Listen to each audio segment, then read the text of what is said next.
መድኃኒት ስነግሩት ብዙም አቴንሽኑ የዛን ግለሰብ አቴንሽን አታገኙ። መርዝ ነው አሁን የብዙን ሰው አቴንሽን የሚወስደው። አይታችሁ ከሆነ ላይቭ ላይም ማለት ነው የሆነ ጫጫታ ግርግር የበዛበት ቤት ነው ብዙ ተከታይ ያለው። ልክ ግን በጣም የተረጋጋ ቤት በጣም በቃ ሰከን ብሎ አንድም ሁለትም ሆኖ የሚወራበት ቤት ውስጥ በጣም ቁም ነገር የሚወራበት ቤት ውስጥ ግን ሰውም አይኖርም። በቃ ሁሌ የሰው አይዴንቲቲ እንደዛ ነው። በቃ የሆነ ኔጌቲቭ ነገር መርዝ የመምረጥ ነገር አለበት። ይሄ ግን እጅ ላይ የገባ ቀን ማለት ነው መርዝ ስፍራ ምንም አትሰራ ምንም ማለት ነው ምንም በቃ ምንም አትሰራም። የእውነቴን ነው የምነግራችሁ።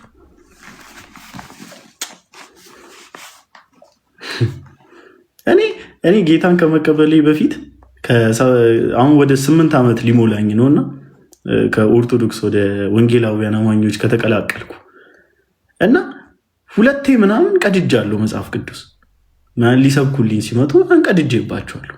2 ምናምን በደንብ አድርጌ ቅድድ አድርጌያለሁ። ያው ሰው ነው ታግሶኝ እየመሰከረልኝ እንካ አንብብ እያለ እየሰጠኝ ምናምን ቁጭ ብዬ ቤቴ ምናምን እያነበብኩኝ ምናምን በቃ በጣም ሲያቅተኝ ከአቅሜ በላይ ሲሆን የመጽሐፍ ቅዱሱን ሴንተር ኢየሱስ ክርስቶስ ብቻ መሆኑን ሳየው ማንም ይዞኝ አልሄድም። ያው እግዚአብሔር ምስክሬ፣ ማንም ቸርች ይዞኝ አልሄድም።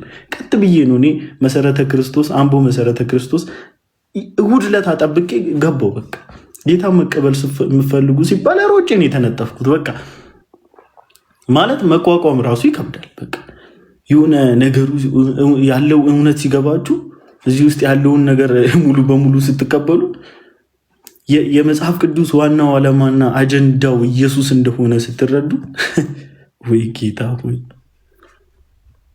እና አትችሉም። በቃ አሁን የበራላችሁን ብርሃን ይዛችሁ በፊት የተጫወተባችሁን ጨለማ አለመበቀል አትችሉም።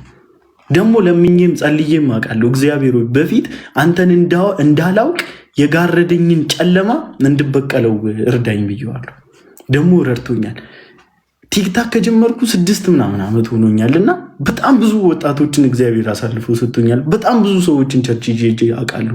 በጣም ብዙ እህቶችን ቸርች ይዤ አውቃለሁ። ወንድሞችን አንድ ሙሉ ፋሚሊ ይዤ አውቃለሁ። በቃ እግዚአብሔር ረድቶኛል። ተበቅየዋለሁ። በደንብ አድርጌ ተበቅየዋለሁ። አሁን ከህፃን እስከ ትልቅ እንደሚወዱኝ አውቃለሁ። በቃ አውቃለሁ። የሚወዱኝ እንዳሉ አውቃለሁ። አዘሴም ታይም የሚጠሉኝም እንዳሉ አውቃለሁ። ግን ለእኔ ትርፌ አንድ ሰው ጌታን እንዲቀበል እግዚአብሔር ከረዳኝ ያ በህይወቴ ሲቀልድብኝ የነበረውን ጨለማ ተበቅየዋለሁ ብዬ አምናለሁ። በቃ እኔ ለምን ጥቂትም አይሆን ለምን አንድ ቀን አይሆን ከኢየሱስ ክርስቶስ ላይ አይኔን እንዳነሳ ያደረገኝን ያ የጂኒ መንፈስ ተበቅየዋለሁ። እግዚአብሔር ይመስገን። ለዛ ነው ዛሬ ማለት በኮንፊደንስ የምነግራችሁ ከኢየሱስ ክርስቶስ ውጪ ደባል ነገር ያስገባችሁ ሰዎች ማለት ነው። ደባል ነገር ያስገባችሁ ሰዎች እስኪደክማችሁ አትጠብቁ። መሸከም እስኪደክማችሁ አትጠብቁ። ደባል ያው ደባሉ በቃ ምንም ጥቅም የለውም። ትክክል አይደለም። ዋናውን ያዙት፣ ሌላው ይደርሳል። የእውነት ዋናውን ያዙት። ዋናውን ብትይዙት ይሻላችኋል። ከዚህ ውጭ ሌላ ዋና አለን የምትሉ ሰዎች ደግሞ እግዚአብሔር ይርዳችሁ፣ እግዚአብሔር ይድረስላችሁ። ምን እንላችኋለን? ይኸው አንብቡ። በነገራችን ላይ ወንጌላውያን አማኞች ጋር አንዱ ጋር ጠጋ ብላችሁ መጽሐፍ ቅዱስ ስጠኝ ብትሉ ማለት ባይኖረው እንኳን ተበድሮ ገዝቶ ይሰጣችኋል።